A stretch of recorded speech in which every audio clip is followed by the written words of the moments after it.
Hi, everyone. Welcome. Thank you so much for joining the second Walk and Learn session of the 2025 Walk for Wellness program. We're very excited to have you here as we continue the 7-week journey towards better health, stronger community, and meaningful conversation. Just a quick side note, if you're able to, we do encourage you to walk while you listen. So whether that's you taking a stroll outside, taking a few laps indoors, or simply stretching out your legs, please do so. The series is all about movement, mindfulness, and learning together. My name is Afi Kole. I'm a incoming second-year medical student at Rush. I'm also working with the Health Equity Office to help evaluate the impact of the Walk for Wellness program through the wellness surveys. So just a quick thank you in advance for being a part of that effort as well. I am very excited to introduce today's speaker. We have the esteemed Dr. Yolanda Cartwright. She is a clinical dietitian and research professional with over 20 years of experience in clinical practice, research, and education. Her experience includes community-based weight control interventions and has served as a research scientist examining the impact of food components on health.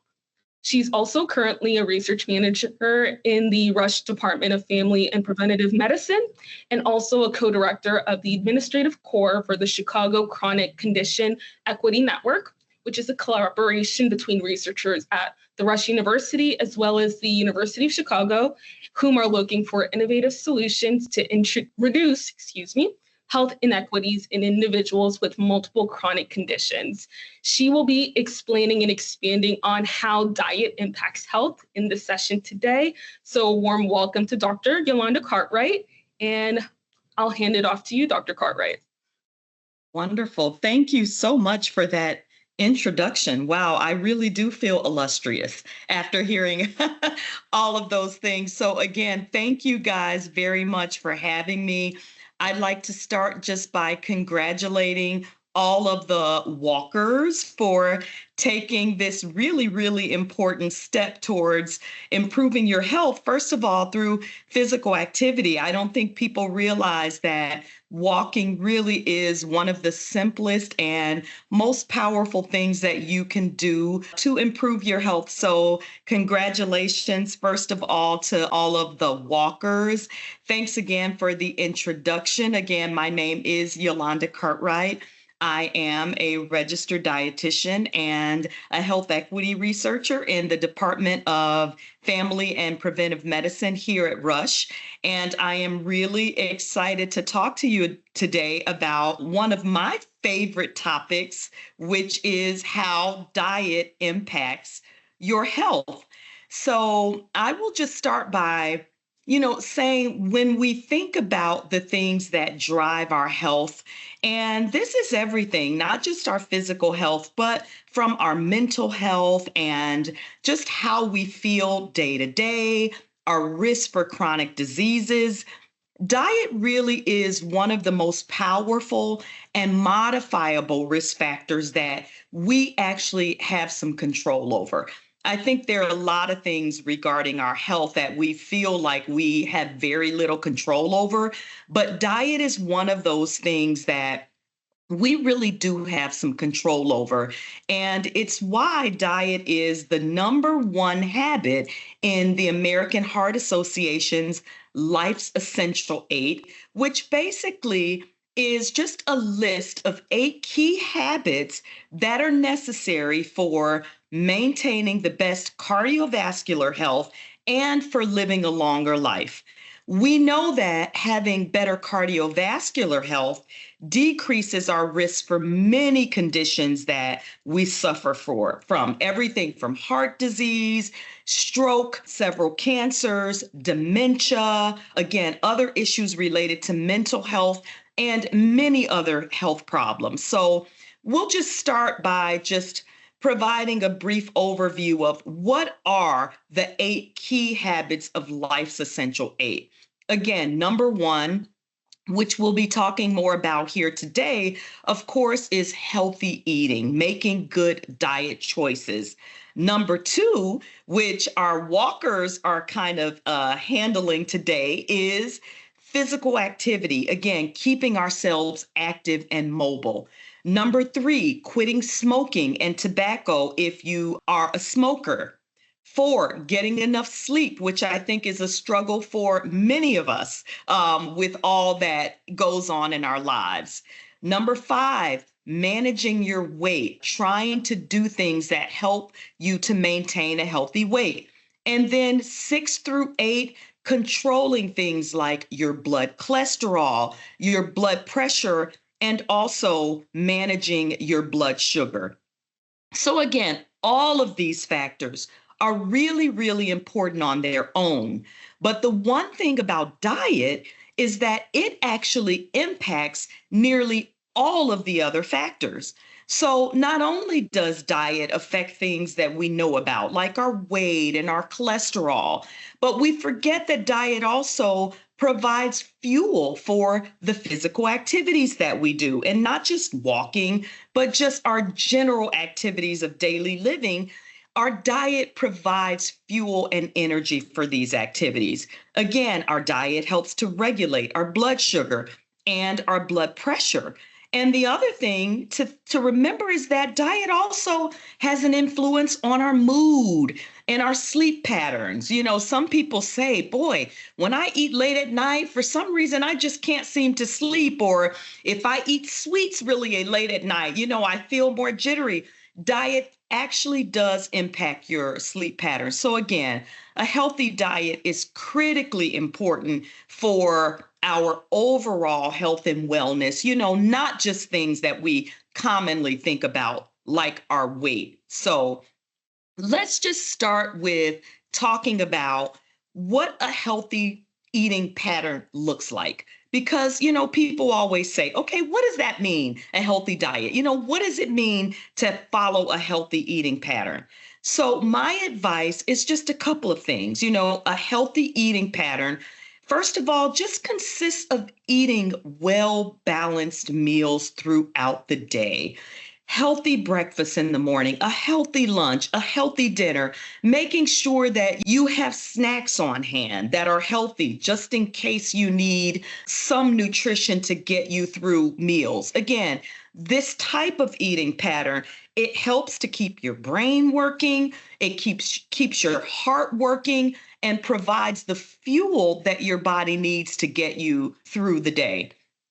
And number 2, which for me is probably the most critical dietary factor that is associated with just general health and well-being. And that is to try to focus your diet on natural foods. What does this mean, natural foods?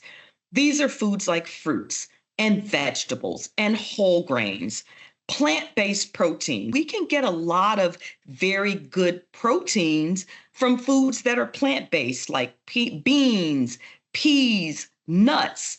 But again, animal proteins for people who enjoy meat can also be a very good, healthy part of a diet.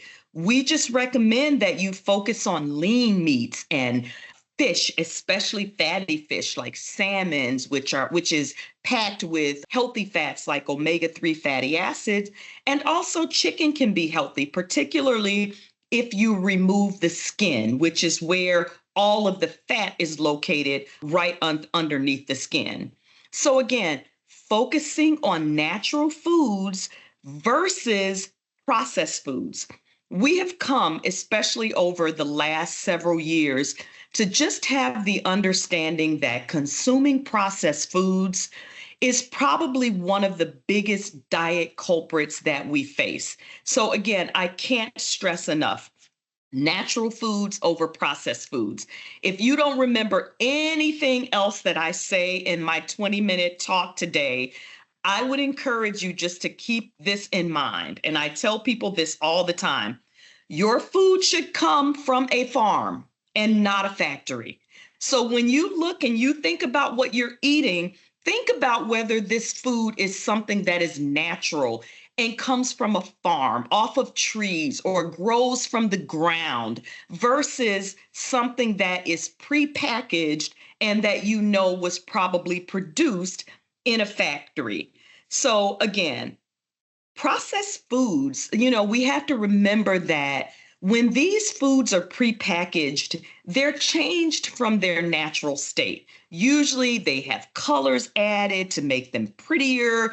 They have flavors added to make them taste better. These added flavors are also things that make you crave these processed foods because of the additives and things that you don't think about. And then they often have tons of other ingredients that you can't recognize and you probably can't pronounce in order to preserve them.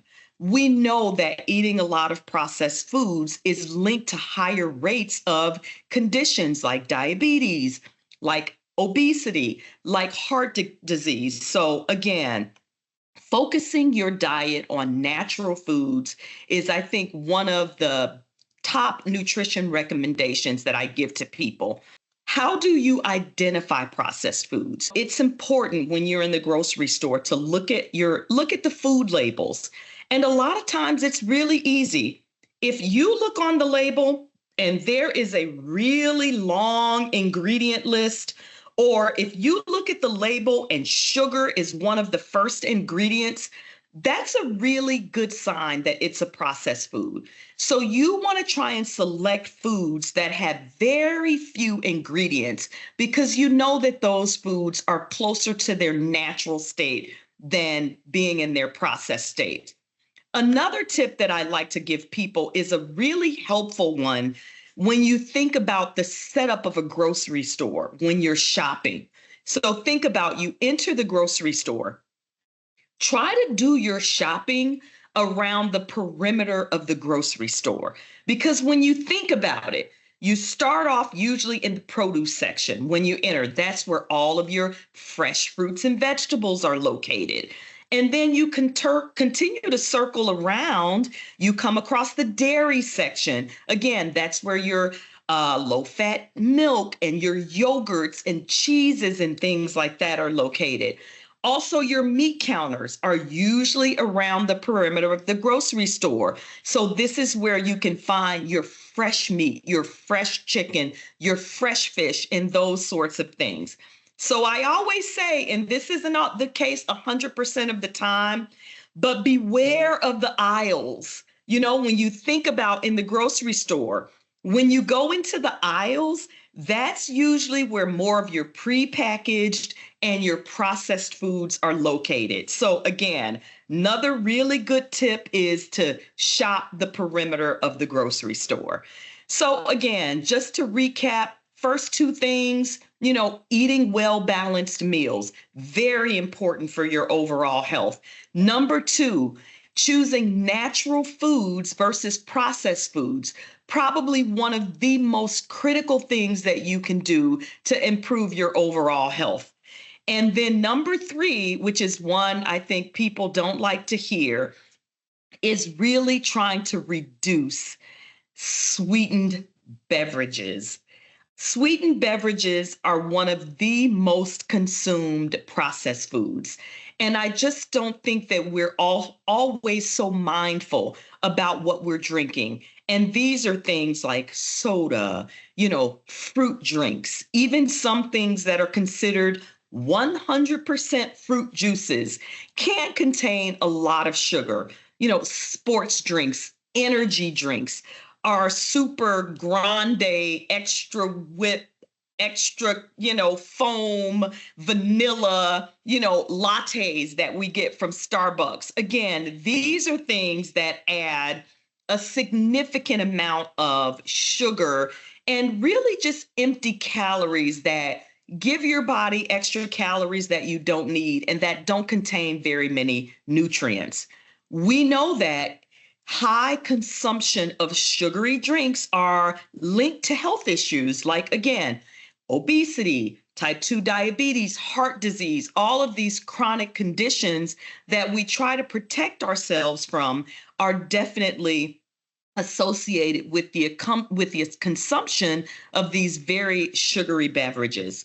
Just to give an example, one 20-ounce soda, which I think is typically what people consume, is the equivalent of consuming around 17 teaspoons of sugar.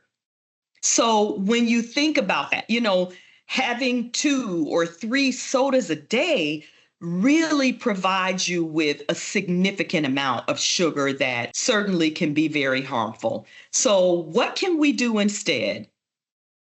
Water, water, water. Those are my 3 recommendations.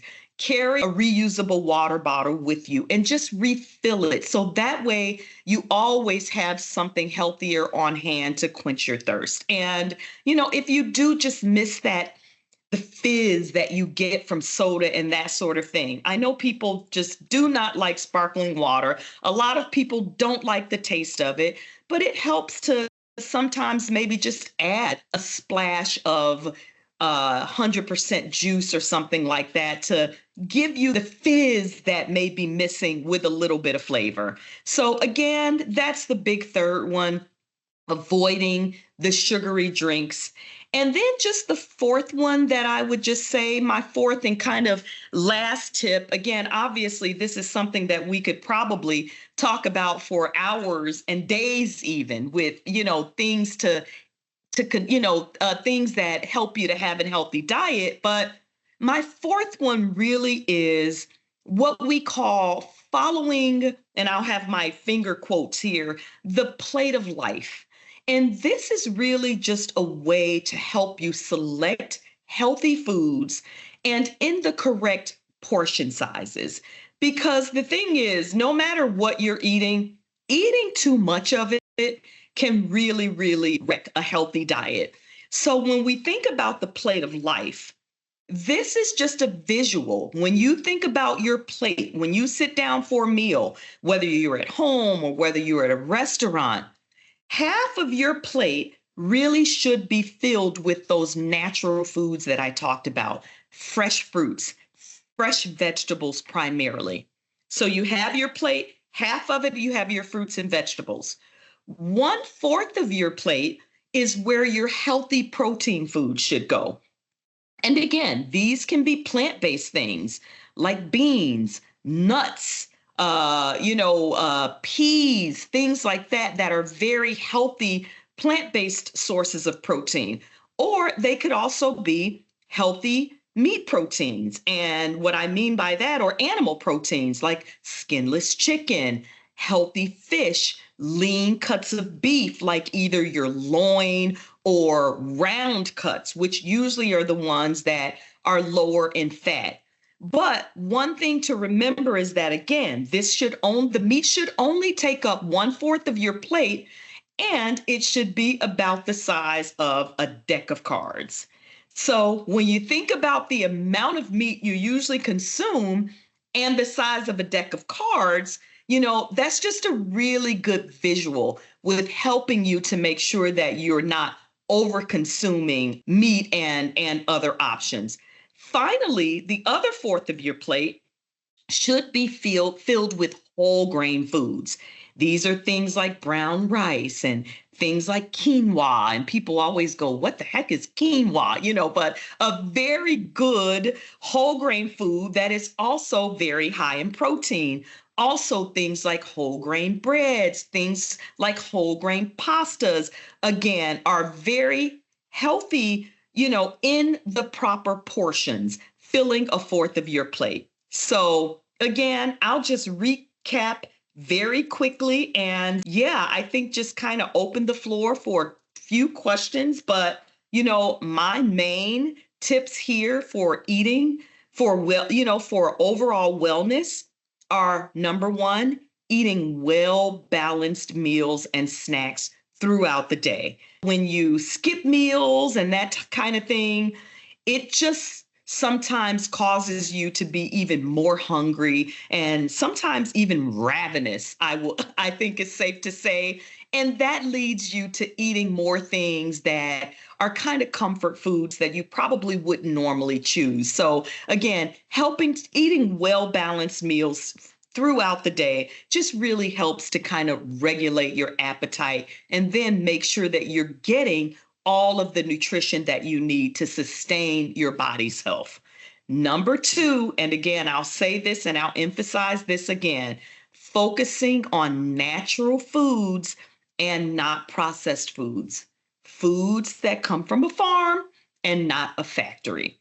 Number three, trying to reduce the amount of sweetened beverages that you consume.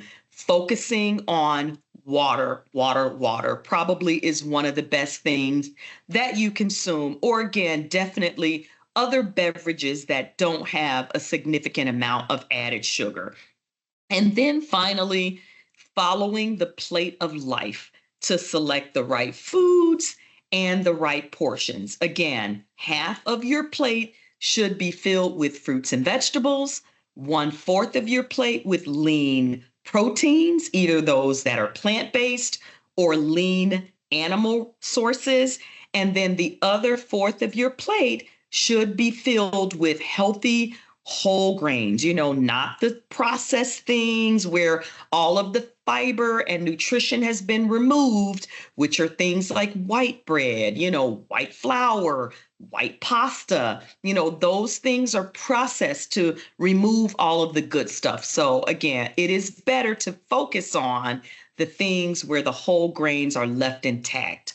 Your whole grain, your brown rice, whole grain pastas, and things like that. So again, hopefully these tips have been helpful.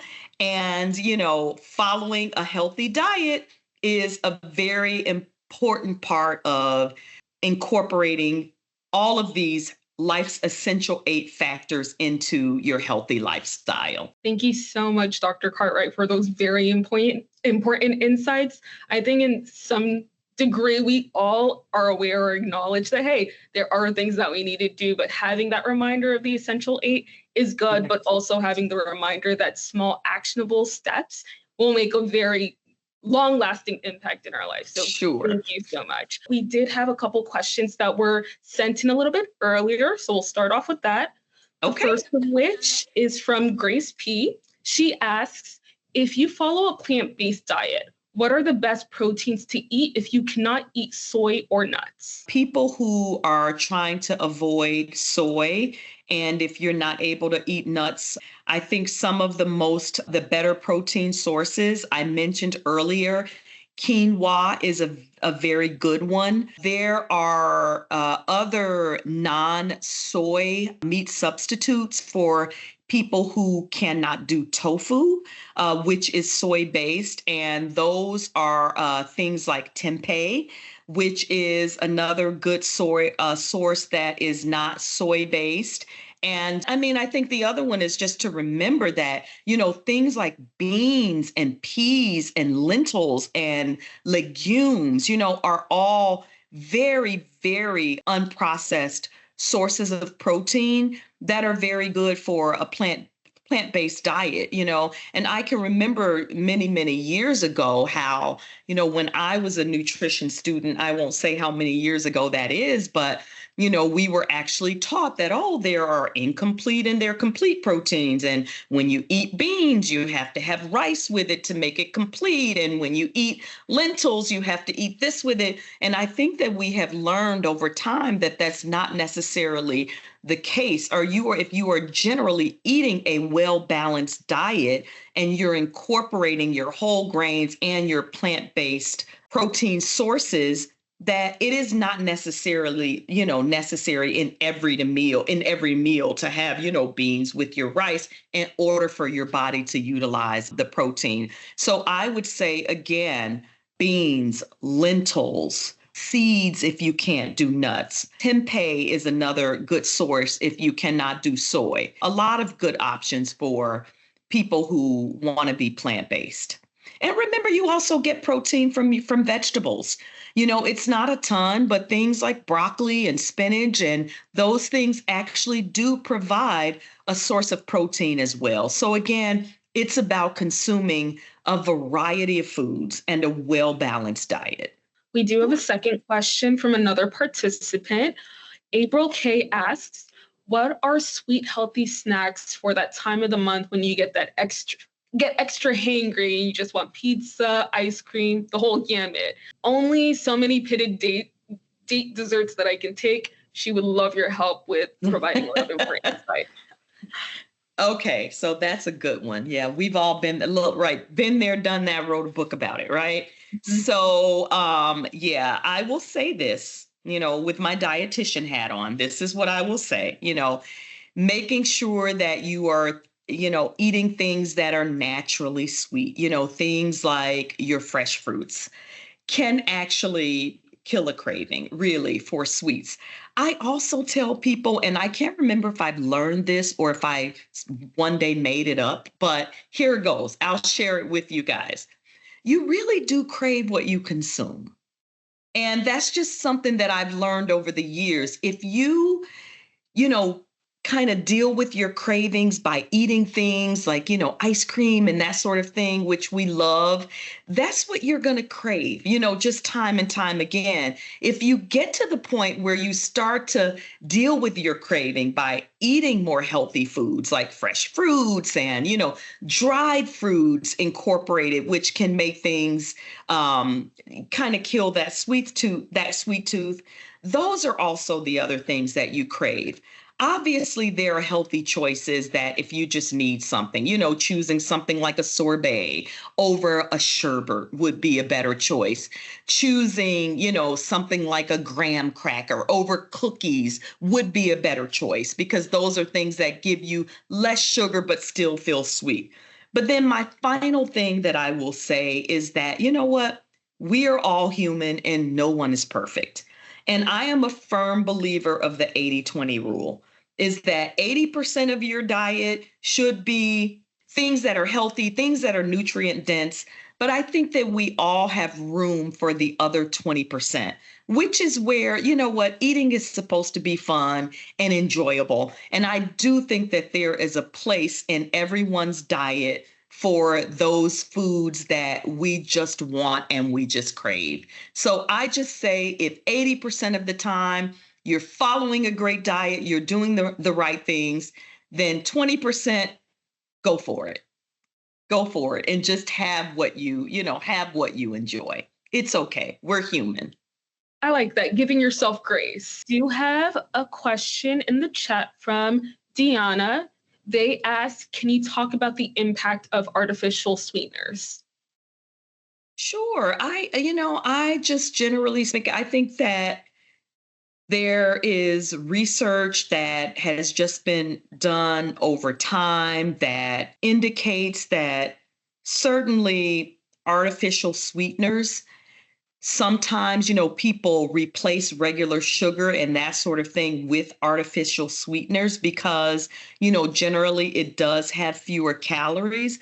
But what we have learned is that, because the artificial sweeteners actually still have that sweet taste, that it actually your body sometimes senses it in the same way as sugar and responds the way that it would if you're consuming sugar, and can actually contribute to cravings and consuming excess calories. So whereas I do think that perhaps, for a person who might have diabetes or have another medical condition where it's really, really important for them to avoid sugar, certainly, those people having something that is sugar free is better than actually consuming something with sugar. But it's certainly not something that dietitians recommend. There's also long-term animal studies, which I think many people may have heard about, on aspartame and risks of cancer. And perhaps all of that isn't necessarily founded because many of those were done, in animals and not humans. But I just think, generally speaking, it's just always better to consume natural foods. Artificial sweeteners fall under the category of processed foods that we talked about earlier, which again have a variety of unhealthy effects on the body. One, which again I mentioned, is triggering appetite, even though there's the assumption that these things are sugar free. So again, natural foods, always the way to go. Is it better to follow a structured meal plan or eat intuitively? And what are your thoughts on that? Oh, that's a good one. I'm going to say I'm going to take the easy route and say both. And because I think that, following a structured meal plan, and I guess what I mean by following a structured meal plan is kind of what I talked about earlier on, just getting in the habit of actually consuming regular balanced meals throughout the day. I do think that that's important. But in addition to that, I think intuitive eating is always important. Listening to the signals from your body around what you're eating. Our body has this just miraculous way of responding to the things that it likes and to the things that it doesn't like. So I think that, that said, is just to be thoughtful and recognize how your body feels when you eat certain things. So I would say both of them are important, making sure that you're eating structured meals and also listening to the signals that your body gives you around your food choices. I think both are important. Thank you. I do Sure. have another question. How should their diet change based off of their age or activity level? Is there necessarily a difference between those criterion, or is it pretty standard for everyone? Well, yeah, there are differences. And again, I will say some of it, most especially nutrition recommendations are really they apply to individuals. But, generally speaking, as we age, and those of us who are aging gracefully, I'll say that, you come to learn that the amount of calories that you need to kind of maintain your health decreases as you get older. So you have to find the balance around trying to make sure that you're getting the nutrition that you need in order to maintain your health while aging, but perhaps in fewer calories because our caloric requirements do decrease as we age. And in terms of activity level, absolutely, it's kind of the opposite. People who are less active, generally speaking, require fewer calories to maintain like weight and health. But people who are very active, people who train, generally require more calories, more protein, and more nutrition to fuel that added activity. Yeah, there are definitely changes in your diet that are required based on your activity level, your age, what medical conditions you may have. So again, I always recommend that people see a dietitian if possible to get some one-on-one recommendations if you find that you are having trouble with figuring out what you should eat and how much you should eat based on your age and your activity level. Other question, especially now that we're in the summertime. I know that some people are taking their PTO, going on Yes. vacations, things of that sort. What would be your suggestions or your insight on how to handle healthy eating when you're traveling or even if you're just super busy in general? Oh gosh, well that's my life story, so I can speak to that. I'll just say that, one truth that I have found is that healthy eating really does take planning. I think when you're just not thoughtful and you're more haphazard around what you're going to eat, you're much more likely to end up grabbing something that's, not as healthy as you would like, or, eating something that isn't consistent with what you're trying to do in terms of your healthy lifestyle. So again, I say it goes back to planning ahead. You can go to the dollar store or Sam's Club. Like all of these stores now have all these meal prep containers where they have all of the portions kind of set aside for you to make sure that you're eating the proper portions. So I always recommend meal planning. I think it's a great way, or meal prep on a day when you're not very busy. I actually find it helpful for myself on Sundays, which is, when it's more of my lazy days. I do take the time on Sundays just to prep a bunch of meals and portion them out for the week so that I can just very easily grab and go if I know that it's going to be a really busy day. The other thing is just to make sure that you are equipped with healthy snacks if you have, a little bag of almonds or some fruit or, some nice popcorn or something like that with you, you're much less likely to have to run to the vending machine, and grab the Cheetos or the chips or the candy bar, that sort of thing. So I would just say that, yeah, meal prep, keeping healthy snacks on hand. And again, just remembering the plate of life, like I talked about, because whether we're at home or whether you're eating out in a restaurant, just remembering that 50% of what you're consuming really should be centered around fruits and vegetables. So do that even when you're eating out, and then much smaller portions of protein. And then, about a quarter of your plate should be whole grains. So yeah, planning, planning, planning.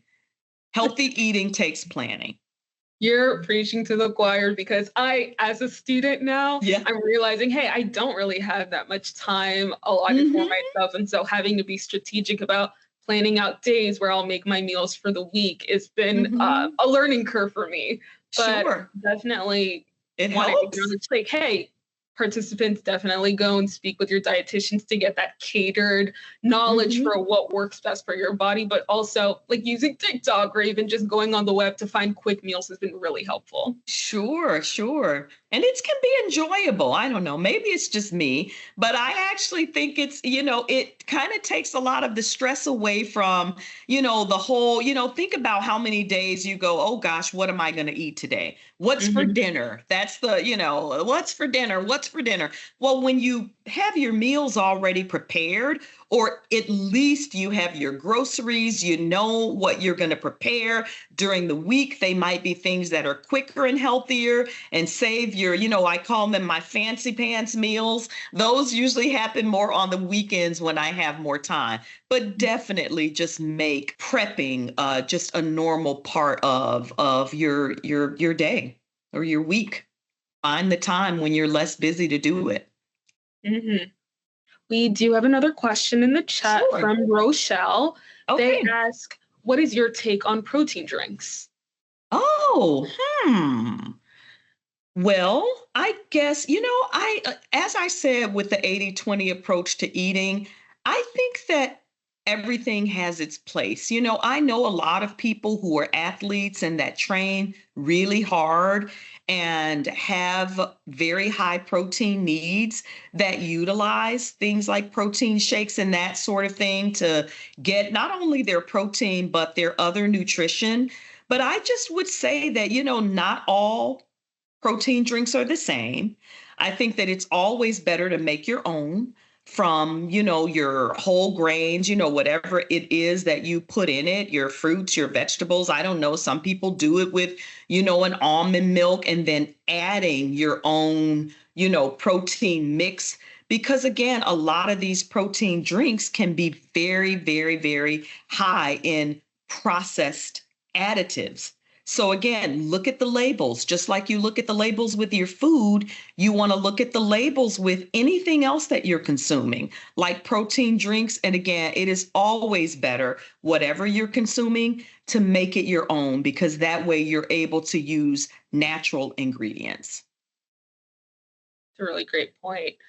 I do want to ask a question that ties back into a couple of things you mentioned during your presentation. I know that you had mentioned going to the perimeter of the grocery store and taking off the skin of your chicken, but can you recommend any other small changes in a diet that participants can start even today? Sure. Well, I will say, and what we usually do with participants in our dietary intervention studies is that, we have people just kind of set goals for themselves. And it's not a one size fits all approach.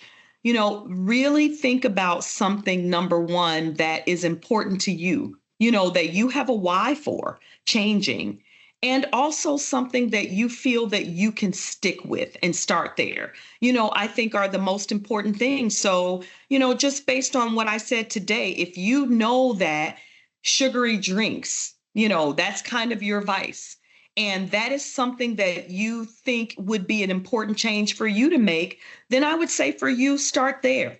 If you're a person that, you don't drink sugary drinks, you drink water, water, water, kind of like I recommended, but you find that you skip breakfast every day, then maybe your goal is just to start having, something healthy in the morning just to kind of get you going for the day. So again, I think that it's very personal, but it has to be something that is important to you and something that you feel that you can stick with.